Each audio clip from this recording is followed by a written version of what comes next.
Hello, Namaskar. Welcome to my pod, the CAA Show. CAA, as all of you know, is Conversations and Analysis, and my name is Juggi Bhasin. So, what is it about the Ram Mandir that sets off Mr. Rahul Gandhi? I'm asking this question in all seriousness. This episode is not meant to be some kind of a spoof or a mockery or making light or trivial of the entire issue. And what is the issue? The issue quite simply is that very recently at an election rally in Haryana, Mr. Rahul Gandhi made certain remarks about the Ram Mandir. And this is not the first time he has done that. He has spoken about the Ram Mandir earlier also. So what is it about this particular temple that sets him off? I'm going to take a look at that particular question in this podcast. But also I'm going to ask another question in this podcast. That is it not time that our politicians, by and large, who are held to account about their utterances on matters of faith, on places of worship? Why is it that there is no accountability taken from our politicians when they get away with saying all kinds of things about matters of faith? And why is it that our parliament and even our higher judiciary does not step in and codify laws, regulate these utterances by our politicians, which can end up hurting the feelings and the sentiments of millions and millions of people? That is another question which I am posing in this podcast. But before I do all that, as usual, I would urge all of you to subscribe to my channel, that is the CAA Show. It's very, very simple. All you have to do is to press that red button on your screen. Subscription is, of course, completely free, and would also really appreciate if you could like the show and share the video with your friends, with your colleagues, with your peers. Okay, so let's come back to this very, very important issue and talk about matters of faith today. By a rule, I don't really like to talk about religious matters, but this issue I think has become very, very important, because this is a problem which is, I think, is symptomatic of a larger problem, that our politicians throw all responsibility to the winds when it comes to matters of faith in India. I will, of course, recount what exactly Mr. Rahul Gandhi particularly said, which has upset so many people. And very simply, he had said in that election rally that the pran pratishtha, which happened in Ayodhya, as we all know, some time back, Amitabh Bachchan was present, Adani was present, but he said not a single laborer, worker or a farmer was present. And then he went on to say that there was naach, gaana going on at the ceremony. I'm going to break down all these utterances of his and talk about them in this podcast. But my short question, which I'm going to start with right from the beginning, is that even before I start talking about Rahul Gandhi or whatever he has said, let us talk of a larger question, that what exactly is India? And many of you would define India perhaps as today as an emerging economy, as the fifth largest economy in the world, as a nation which is on the rise, as a country of great diversity. We can give all kinds of definitions of India. But even today, after all these years, after all these centuries, India even today is a land of faith.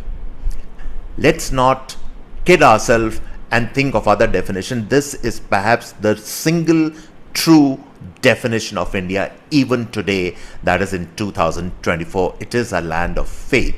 And it is simply a land of faith because it is a highly diversified country. Not only you have the majority religion out here, that is Hinduism, but you have other important religions in this country, including Islam, you have Christianity, you have Sikhism, you have Buddhism. We all know that, and so many other religions. And then there are, of course, so many castes and subcastes and all kind of regional aspirations. We are a very, very diverse country. And faith, matters of faith, therefore become paramount, they become very, very important. And more important than all this is the fact that we have to deal with them, we have to talk about them with complete responsibility, with complete sensitivity, especially the politicians. The politicians who are also, many of them who are our lawmakers also, a great deal of responsibility rests on these politicians to talk about them with maturity, responsibility, and with sensitivity. And especially Mr. Rahul Gandhi, because Mr. Rahul Gandhi is no longer some unimportant person. He's actually now a very important person. He's the leader of the opposition in this country. He heads a party which has almost 100 seats in parliament. So huge amount of responsibility actually sits on his shoulder. And therefore it is, as we say, behoven on him, it comes upon him to speak about all these matters with great responsibility. And yet, he ends up by saying in an election rally that naach, gaana was going on at the pran pratishtha ceremony in Ayodhya. And please remember that India, as I said, I'm repeating again, is not only a diversified country, but it is not a monolithic country. It is not as if there is one particular narrative which runs it. There are hundreds of narratives, but all narratives concerning religion especially have to be respectful. Personally, whatever our views about religion are, for instance, I can have certain views about religion. Personally, if you ask me, I'm a very spiritual person. I might not be a very religious person. There's a difference between being religious and being spiritual. But at the same time, I have to show respect to my co-religiousness or co-religious people, to my colleagues, to my friends, to the citizenry at large. That is incumbent that we do that. And therefore, some people would argue that what is so brazen about what he has said in that particular rally, and they would obviously give an example that if you compare it with Mr. Modi, for instance, who is constantly talking about religion or extolling the virtues of Hinduism, what wrong has he said if he has been critical of certain goings on at the pran pratishtha? And my short answer is that indeed Mr. Modi does at times give references to, I think, the spiritual side of Hinduism more than anything else. But so does an Owaisi. Even an Owaisi in Hyderabad has the freedom to talk about Islam. He has the freedom to talk about his religion, and nobody stops him. And therefore, if Mr. Modi has the freedom to talk about Hinduism, and so does Mr. Owaisi. But neither Mr. Modi nor Mr. Owaisi, and certainly not Mr. Rahul Gandhi, nobody has that freedom to make fun or to give derogatory references to some other religion. And it can be argued that what Mr. Rahul Gandhi has said has been constructive criticism, but I will argue in this podcast that this was not constructive criticism. It hasn't really gone down well with a lot of people. I will explain that fine distinction between constructive criticism and between being derogatory of religious practices, the religious harmony of a lot of people. And therefore, let's extend that logic which I gave you about Mr. Modi and about Owaisi to also tell you that, for instance, the ruling dispensation, they took another decision. If you remember, they had a very charismatic spokesperson in their party called Nupur Sharma, and she had made certain remarks concerning the Prophet on one of the television shows. And maybe some people felt that the remarks factually they had been correct or not, but the top leadership in the BJP decided that no, this wouldn't go down well with a religious minority in the country. And they decided to take action against Nupur Sharma, and rightly or wrongly, she has been not expelled from the party, but she is has been given no role. She has been sidelined in the party, as we all know that, even though, as I said, she's a very charismatic person. She's a very forceful speaker, an astute politician, but because of that misjudgment or whatever she said, she has not been given any role after that in the party, and it's been a number of years since that has happened.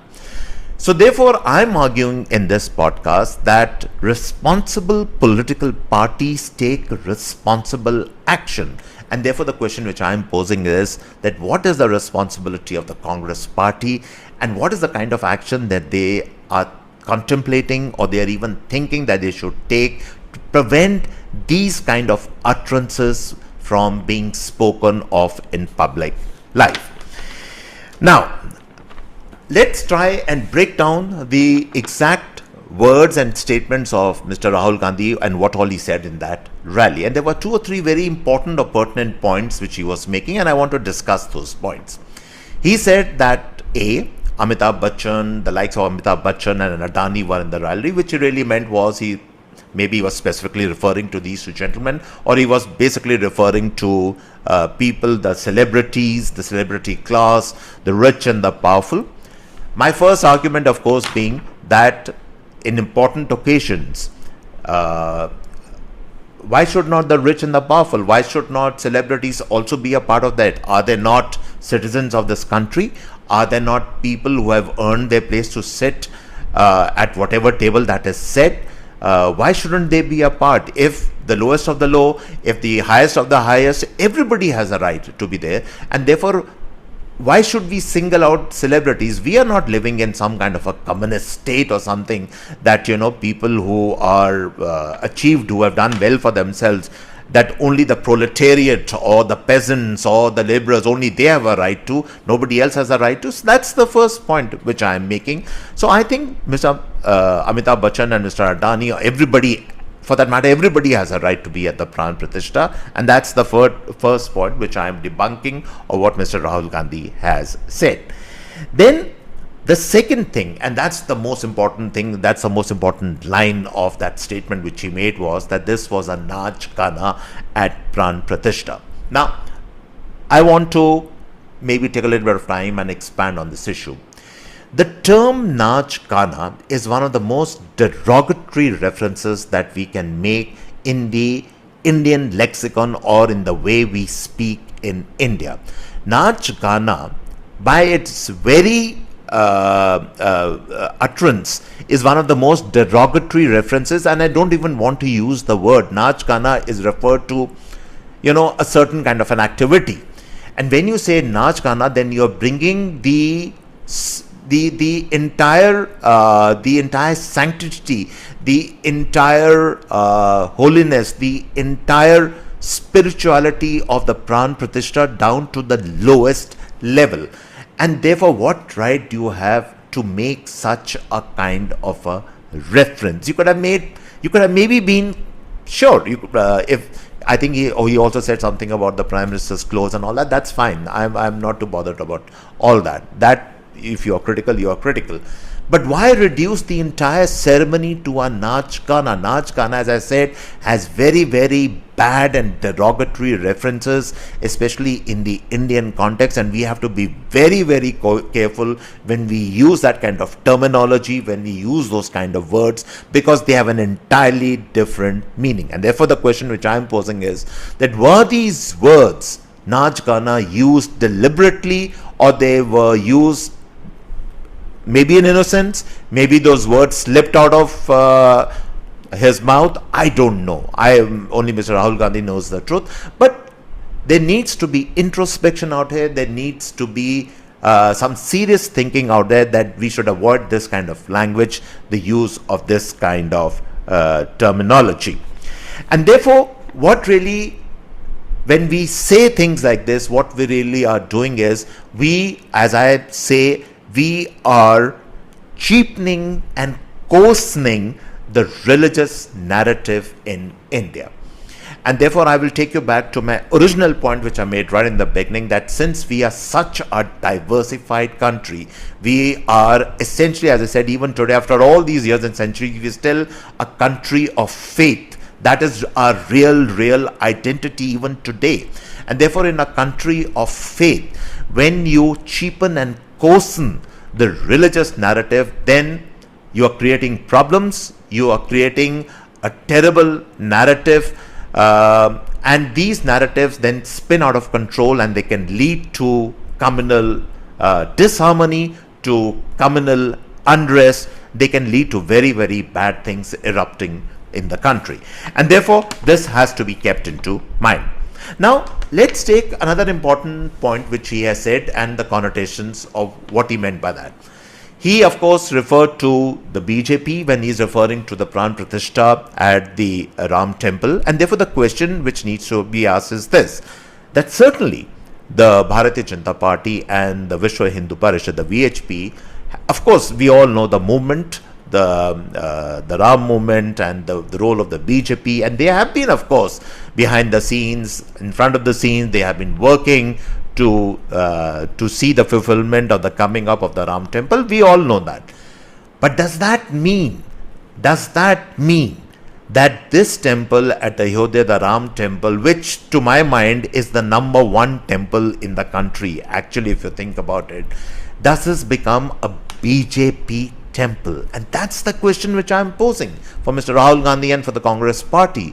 What makes you think that it makes it a BJP temple? It is a temple of the people, for the people, by the people.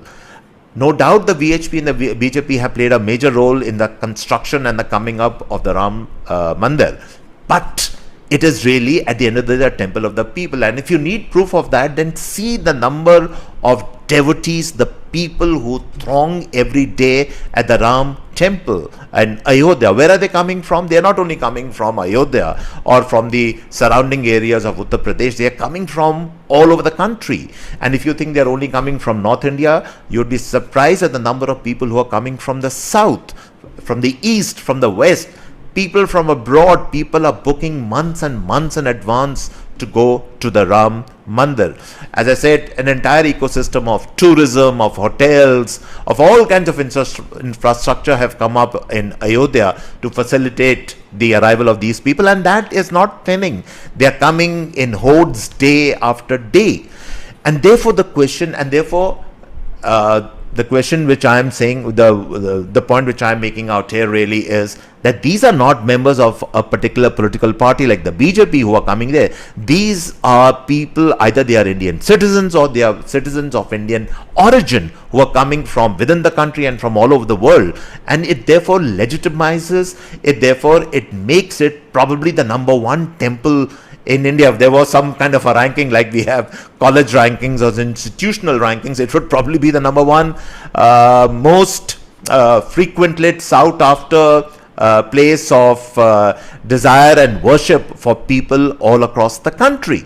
And therefore, how can you therefore in a certain sense club this temple as some kind of and these are my words, these are certainly not the words of Mr. Rahul Gandhi, some kind of a BJP temple, as the probably attempt is being made to tarnish it, to lessen its value, to make it seem to kind of delegitimize it.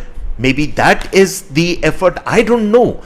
But it really appears something like that is going on, because as I said, this is not the first time such remarks have been made. This is probably second, third or fourth time such remarks have been made about the Ram temple. And therefore it is a temple, as I said, I'm repeating again, for the people, by the people.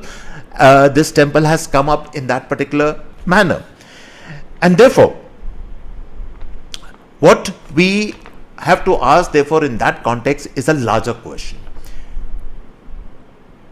What is it about the Gandhi family the point which really escapes me is that even today, even after 10 years of the NDA rule, even today, all kinds of institutions in the country, all kinds of colleges of higher learning, all kinds of important facilities in the country, even today are named after the Gandhi family.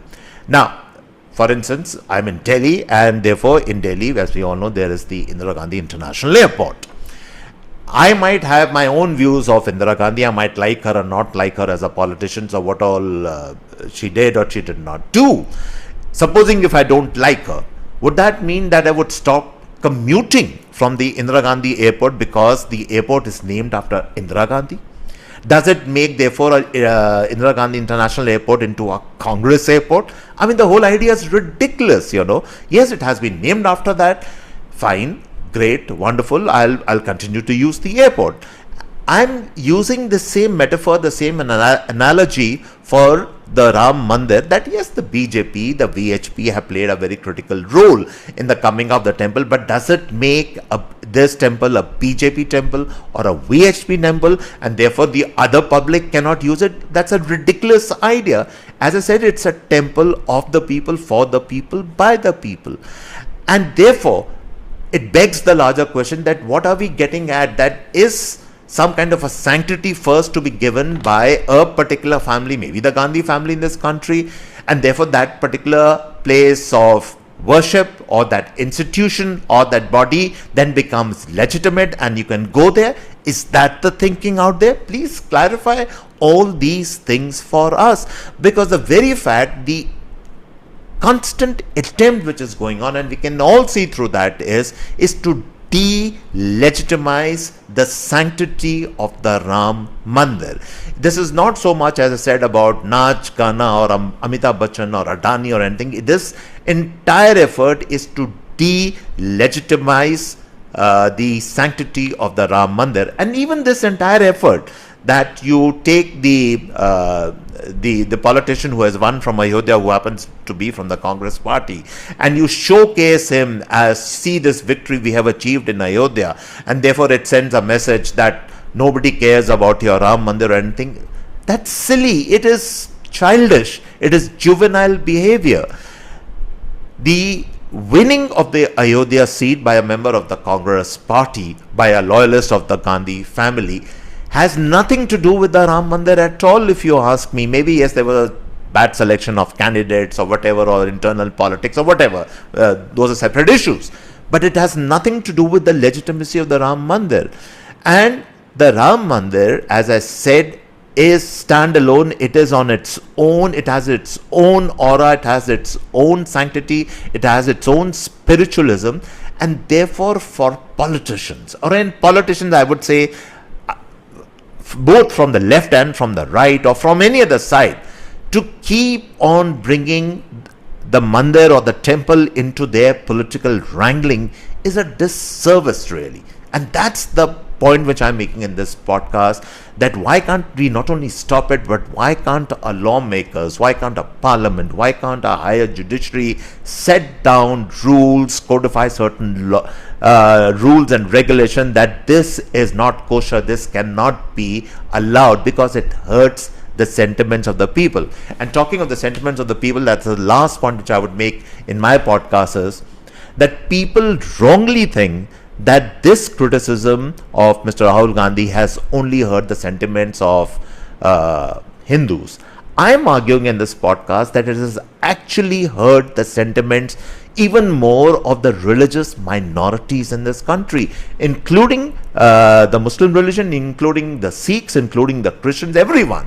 Why? Simply because of the fact, because all people understand when it comes to matters of faith, they want respect to be given to faith, and therefore the kind of respect or the reverence which the Hindus probably have for the Ram Mandir, even I think the Muslims also understand that this is their place of worship. It cannot be disrespected, and so do other religions. And therefore, to my mind, all the religions, all people of faith are not happy at the terming of the Ram Mandir as a place where naach gaana went on. As I explained to you earlier, naach gaana has the lowest of the low, the most derogatory reference in an Indian context.